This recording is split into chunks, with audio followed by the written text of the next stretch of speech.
ఎర్ర సముద్రం నుండి కాపాడుటకు మా దేవుడు సమర్థుడని మోషే నమ్మాడు.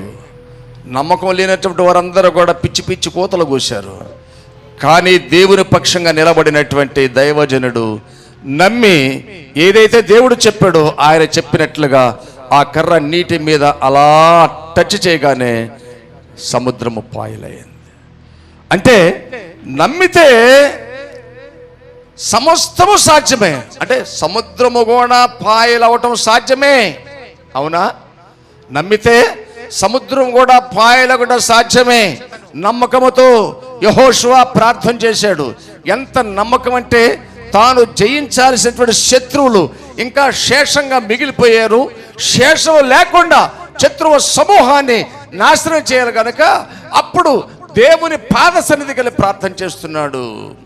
ఏమనంటే, సూర్యుడా నీవు గిబియోనులో ఆగిపో, చంద్రుడా నీవు అయ్యాలలో అలాగే నిలిచిపో అని ప్రార్థన చేశాడు. అంటే సృష్టిని కూడా ఆపగలిగింది ప్రార్థన అని నమ్మాడు.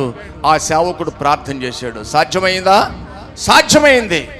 ప్రియమైన దేవుని పిల్లలారా, కనుక మన జీవితంలో కొన్ని దేవుని యొద్ద నుండి మనం పొందలేకపోతున్నామంటే ప్రతిదీ కూడా అసాధ్యం అనేటువంటి ఒక పిరిగితనం మనల్ని వెంటాడుతుందంటే కారణం ఏమిటంటే మనము సరైనటువంటి నమ్మకం ఉండట్లేదు. దేవుడు ఆ తండ్రితో అంటున్నాడు, మిస్టర్ నువ్వు నమ్మితే దేవుని కార్యాన్ని చూస్తావు. నమ్ముట నీ వల్ల అయితే నమ్ము ప్రతివానికి సమస్తము సాధ్యమే. అందుకని యేసు ప్రభువారు కూడా గెత్సేమనే వనంలో ప్రార్థన చేసేటప్పుడు తన తండ్రిని గురించి ఏం మాట్లాడుతున్నాడు చూడండి, ఎలాంటి ప్రార్థన చేస్తున్నాడు.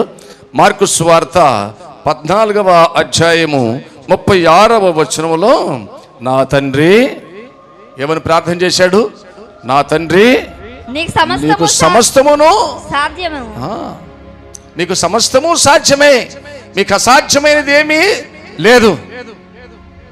ప్రియమైనటువంటి దేవుని పిల్లలారా, లూకాసు వార్త 18వ అధ్యాయం 27వ వచనంలో వాక్యం ఈ రీతిగా మాట్లాడుతుంది. మనుషులకు అసాధ్యమైనవి దేవునికి సాధ్యములని చెప్పాను. చప్పట్లు కొట్టి ప్రభువును మహింపరచుదాం.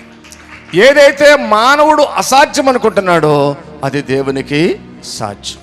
కనుక నమ్మితే మనకు కలిగేటటువంటి మొట్టమొదటి ఫలితం, ప్రయోజనం ఏమిటాయి అంటే ఎవ్రీథింగ్ పాసిబుల్ అన్నమాట. అన్నీ సాధ్యమే.